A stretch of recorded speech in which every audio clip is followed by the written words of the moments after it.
Selamat bertemu kembali dalam pembelajaran daring. Mata kuliah Struktur Perkembangan Tumbuhan 2 atau Anatomi Tumbuhan. Topik kita hari ini yaitu jaringan penguat atau jaringan penyokong. Kemampuan akhir yang diharapkan dari pertemuan ini adalah mahasiswa dapat menjelaskan jaringan penguat yaitu kolenkim dan sklerenkim pada tumbuhan. Kita masuk pada materi yang pertama, yaitu kolenkim. Kolenkim terbentuk dari sel-sel memanjang yang menyerupai sel prokambium dan berkembang dalam stadium awal promeristem. Jaringan ini berfungsi sebagai penguat pada organ muda dan organ tua. Kolenkim terdapat di batang, daun, bagian-bagian bunga, buah, dan akar, terutama yang terkena cahaya matahari.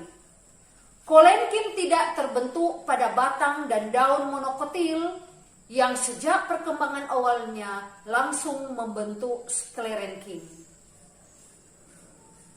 Kolenkim tersusun dari sel-sel hidup yang bentuknya memanjang dengan penebalan dinding yang tidak merata, sifatnya plastis, yaitu mampu membentang tetapi tidak balik lagi. Sel kolenkim tua lebih keras dan kaku, serta kurang plastis dibandingkan dengan sel yang muda. Kolenkim berasal dari jaringan dasar. Strukturnya serupa parenkim dan sel-selnya terletak antara parenkim. Kolenkim seperti halnya parenkim dapat mengandung kloroplas dan dapat berisi tanin. Kolenkim dapat terlignifikasi dindingnya dan menjadi dinding yang lebih tebal seperti pada sklerenkim. Sebaliknya, sel kolenkim yang dindingnya telah tebal dapat menipis kembali dan dapat menjadi meristem kembali, misalnya pada pertumbuhan gabus luka. Kita masuk dalam topik struktur dan susunan sel kolenkim. Ukuran dan bentuk sel kolenkim itu bervariasi. Sel kolenkim dapat berupa prisma pendek, berupa struktur yang panjang seperti serat dengan ujung meruncing, tetapi terdapat bentuk-bentuk antara dari kedua bentuk itu. Menurut tipe penebalan dinding sel, kolenkim dibedakan atas 1. Kolenkim sudut atau angular, yaitu dengan penebalan memanjang di sudut-sudut sel. Pada penampang melintang, penebalan sudut terlihat di tempat pertemuan 3 atau lebih sel. Misalnya, pada tangkai daun vitis, begonia, koles, cucurbita, dan pada batang Solanum tuberosum. Yang kedua, kolenkim lamelar atau lempeng, yaitu dengan penebalan terutama terjadi pada dinding tangensial, misalnya pada korteks batang Sambucus nigra, ranus, dan tangkai daun Cochlearia amoracea. Yang ketiga, kolenkim lakunar atau tubular, yaitu dengan penebalan di bagian dinding yang menghadap ke ruang interseluler, misalnya pada tangkai daun Compositae. Yang keempat, kolenkim anular atau cincin, yaitu penebalan dinding merata sehingga ruang sel menjadi berbentuk pipa. Pada waktu menjelang dewasa, terlihat bahwa karena tipe sudut penebalan bersambungan pada dinding sel, maka ruang sel tidak menyudut lagi. Gambar ini menunjukkan tipe kolenkim. Nomor 1 adalah tipe kolenkim angular. Yang kedua adalah tipe kolenkim lamelar. Yang ketiga tipe kolenkim anular. Dan keempat tipe kolenkim lakunar. Topik yang kedua yaitu sklerenkim. Sklerenkim adalah jaringan yang terdiri dari sel-sel dengan penebalan dinding sekunder yang berlignin ataupun yang tidak berlignin. Fungsi utama sklerenkim adalah sebagai penyokong, juga sebagai pelindung. Sel sklerenkim menunjukkan sifat elastis berbeda dengan kolenkim yang bersifat plastis. Sel sklerenkim dapat berbeda dalam bentuk, struktur, asal, dan perkembangannya. Sklerenkim dibagi dua, yaitu sklereida dan serat. Serat adalah sel panjang dan sklereida sebagai sel pendek. Namun batasan ini tidak tepat karena ada sklereida yang sangat panjang dan ada serat yang relatif pendek.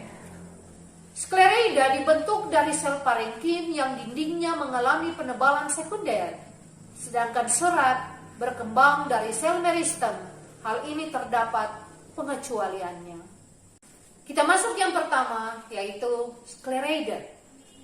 Sklereida disebut juga sel batu.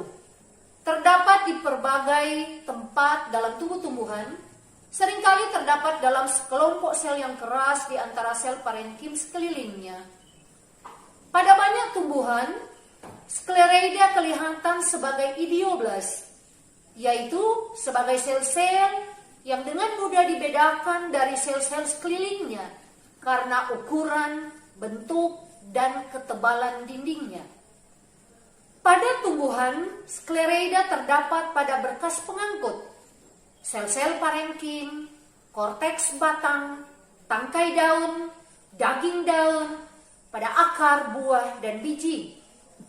Pada biji, sklereida seringkali merupakan suatu lapisan yang turut menyusun kulit biji. Gambar ini menunjukkan tipe-tipe sklereida. Berdasarkan bentuk sel, sklereida digolongkan sebagai berikut. 1. Brachisklereida atau disebut juga sel batu. Bentuknya membulat. Biasanya terdapat di floem, korteks kulit batang, serta daging buah, dan bentuk tertentu seperti pada pir atau Pyrrhus communis. Yang kedua, makrosklereida. Berbentuk seperti batang, seringkali ditemukan dalam biji tumbuhan leguminosae. Yang ketiga, osteosklereida, yaitu bentuk seperti tulang, ujungnya membesar, kadang-kadang bercabang, terutama dijumpai pada kulit biji dan daun dikotil tertentu. Keempat, asterosklereida, seperti bintang atau bercabang-cabang, terutama terdapat pada daun. Yang kelima, trichosklereida, yaitu bentuk memanjang seperti rambut dan bercabang, terdapat di mesofil daun.